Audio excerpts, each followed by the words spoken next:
Olá, eu espero que você esteja tendo um ótimo dia. Hoje nós vamos falar sobre jejuar. E eu preciso começar isso com uma advertência. A advertência é a seguinte: se você tem qualquer tipo de condição médica, diabetes ou qualquer outra coisa, situação que o leve a estar sob cuidados médicos, ou se você já teve qualquer disfunção alimentar, você realmente precisa falar com seu médico ou seu terapeuta antes que você tente fazer qualquer tipo de jejum. Fale com alguém. Isso é realmente importante, porque jejuar, obviamente, quando você jejua de comida, isso vai afetar o seu corpo. Então, você precisa falar com seu médico ou com seu terapeuta se você tem qualquer uma dessas condições em sua vida. No entanto, jejuar, bem, deixa eu dizer isso. Jejuar, propriamente dito, é jejuar de comida. Mas você pode aumentar a definição e você pode não jejuar só de comida, mas você pode jejuar também de ler materiais seculares, assistir televisão, ouvir música secular e há várias coisas das quais a gente pode jejuar. Propriamente definido, no entanto, você precisa entender que ah, entender o jejum como ele é definido na Bíblia, que é ficar sem comida por um tempo, com o propósito de se aproximar de Deus. Jejuar não é entrar numa dieta, existe uma diferença. Jejuar tem o propósito de formar Cristo em você mesmo. Ou então a gente jejua para se aproximar de Deus, ou você jejua para obter uma resposta. No Velho Testamento, a gente vê pessoas fazendo isso para obterem respostas de Deus.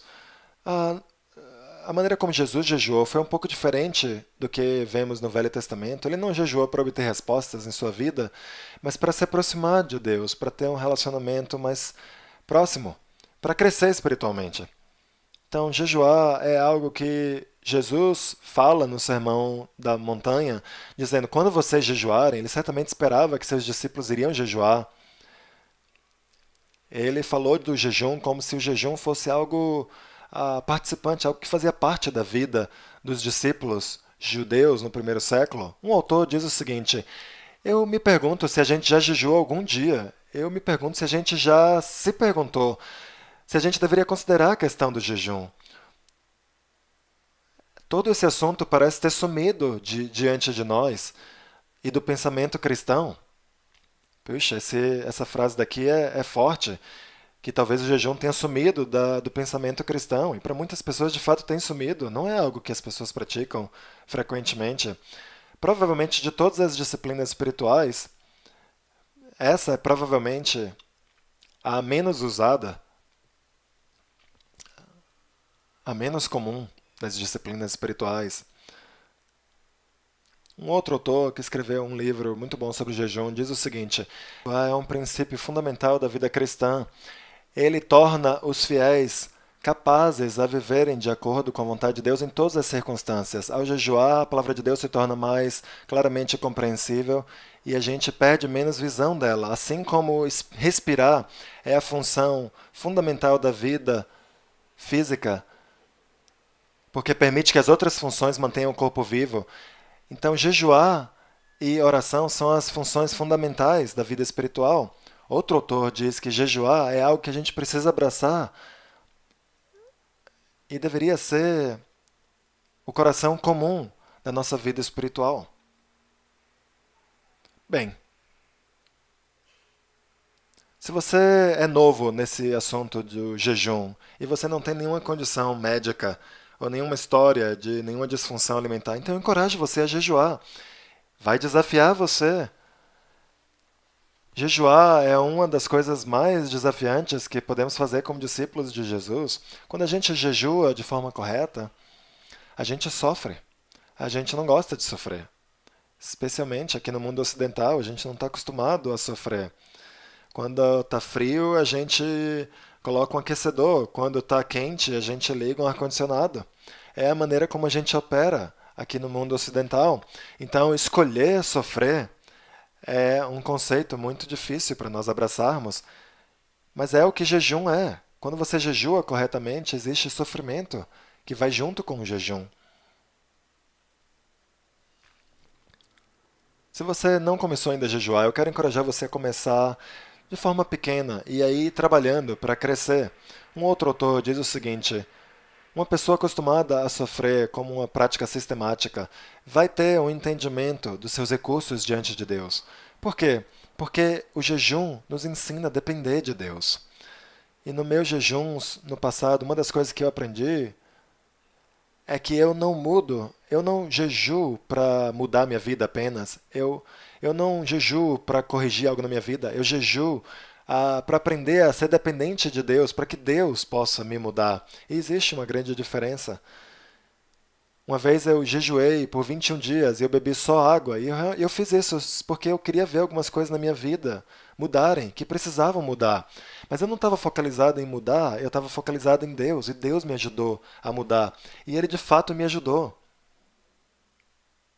Então eu encorajo você, se você vai jejuar, não comece a jejuar pensando, isso daqui vai ser uma espécie de um amuleto e eu vou ser diferente depois de fazer isso. Não, comece a jejuar se dando conta de que você vai aprender a depender de Deus mais. E Deus vai ajudar você a mudar, mas em última instância, a mudança vem de Deus. E se a gente estiver jejuando de forma correta, o que o jejum faz é que nos torna capazes de estarmos mais próximos de Deus.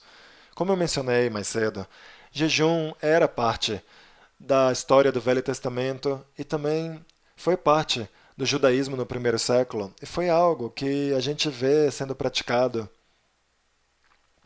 na vida da igreja primitiva, porque muitos dos primeiros cristãos simplesmente vieram do judaísmo.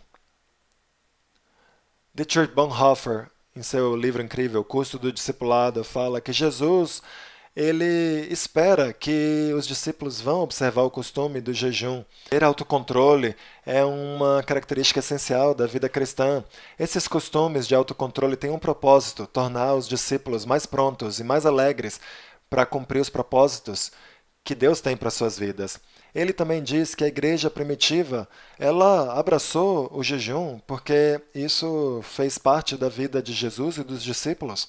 E ao jejuar, a gente aprende como abraçar a Deus. Jesus praticou o jejum, depois do seu batismo, ele jejuou por 40 dias no deserto da Judéia. Ele diz em Mateus capítulo 4:1, então Jesus foi levado pelo Espírito ao deserto para ser tentado pelo diabo. Depois de jejuar 40 dias e 40 noites, teve fome. O tentador aproximou-se dele e disse: se você é o Filho de Deus, mande que estas pedras se transformem em pães.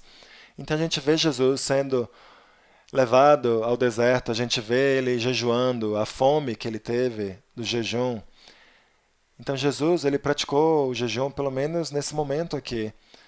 E outras vezes, provavelmente, porque ele era parte do judaísmo do primeiro século, mas ele ensinou a sua comunidade a jejuar de forma diferente do que o que costumava ser praticado no judaísmo do primeiro século. No Sermão da Montanha, em Mateus 6, versículo 16, ele diz: quando jejuarem, não mostrem uma aparência triste como os hipócritas, pois eles mudam a aparência do rosto a fim de que os homens vejam que eles estão jejuando. Eu lhes digo verdadeiramente que eles já receberam sua plena recompensa. Ao jejuar, ponha óleo sobre a cabeça e lave o rosto, para que não pareça aos outros que você está jejuando, mas apenas a seu pai que vê no secreto, e seu pai que vê no secreto o recompensará. Então ele nos diz aqui para jejuar não para sermos vistos, mas para que Deus nos veja. E essa é a coisa mais importante. Jonathan Edwards fala sobre isso, comenta sobre esse versículo. Ele diz o seguinte: uma coisa a mais eu mencionaria no que diz respeito à oração e ao jejum. Algo que eu acredito ter sido negligenciado em muitos ministérios. Embora esses ministérios recomendem, insistam que as pessoas orem, pouco é dito sobre o jejum. É algo que o próprio Jesus recomendou aos seus seguidores. Bem, é uma boa observação que Jonathan Edwards faz aqui.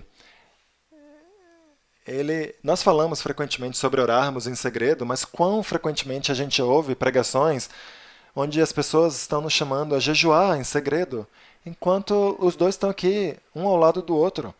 Jesus ensina sua comunidade a fazer os dois, orar e jejuar. Quando você orar e quando você ofertar e quando você jejuar. Definitivamente falamos sobre ofertar e sobre orar. Essas duas coisas são parte de quem nós somos, de nossa cultura, mas não falamos tão frequentemente assim sobre o jejum, mas está aqui no mesmo capítulo. Em Mateus 9, versículos 14 e 15, tem esse discurso aqui interessante. E talvez essa seja uma das razões pelas quais a gente tende a não jejuar tanto. Os discípulos de João vieram perguntar-lhe: por que nós, os fariseus, jejuamos, mas os teus discípulos não? Jesus respondeu: como podem os convidados do noivo ficar de luto enquanto o noivo está com eles? Virão dias quando o noivo lhes será tirado, então jejuarão. Jesus parece estar dando aos discípulos uma espécie de justificativa aqui. Mas ele fala aqui que quando o noivo tiver ido embora, os discípulos vão jejuar. E obviamente Jesus já foi embora. Então, em vez desse versículo aliviar a nossa, digamos, obrigação de jejuar, ele na verdade deveria enfatizar a necessidade de nós jejuarmos. Porque agora que Jesus não está aqui conosco, existe mais uma razão para querermos depender em Deus, aprender a alcançar Deus com todo o nosso ser, e é isso que o jejum nos ajuda a fazer. Quando a gente jejua, a gente desiste de algo, a gente cede a algo para a gente obter outra coisa. A gente entrega a nossa dependência da comida para que a gente tenha mais fome por Deus. E a fome nos ensina a reconhecer que nós não temos dependência verdadeira na comida, mas de Deus. E a dependência verdadeira devia ser em Deus. Deixa eu falar de forma prática aqui sobre alguns minutos, porque eu reconheço que talvez alguns de nós não tenhamos jejuado muito em nossas vidas. E, novamente, se você não tem jejuado, então comece de forma pequena. Talvez comece jejuando por metade de um dia, ou desde o nascer até o pôr do sol. É como os muçulmanos jejuam. Eles jejuam durante o dia. Eles tendem a se levantar cedo, antes do sol nascer.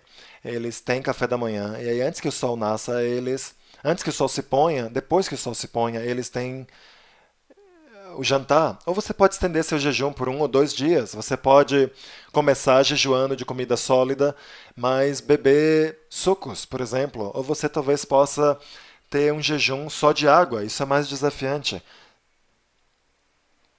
Se você for num jejum só de água, então você vai sentir bastante, porque a gente se acostuma ao açúcar, cafeína e outras coisas que a gente coloca em nosso sistema, e quando a gente tira essas coisas do nosso corpo começa a gritar por essas coisas, e a gente sente dores e dores de cabeça e coisas parecidas. Se você for em qualquer tipo de jejum estendido, e um jejum estendido seria 3 dias ou mais, seria bom falar com seu médico para ter certeza de que você tem capacidade de fazer um jejum assim.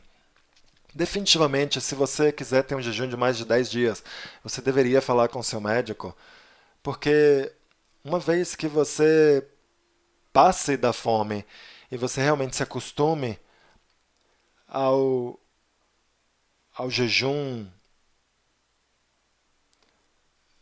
você não está mais com fome, mas porque seu corpo se ajusta, e aí o corpo vai começar a usar de si mesmo, suas reservas, e chega ao ponto onde você não tem mais gordura para queimar, e aí o corpo vai começar a comer outras coisas, como órgãos vitais, como seu cérebro, por exemplo, e você não quer nem chegar perto de um estado assim.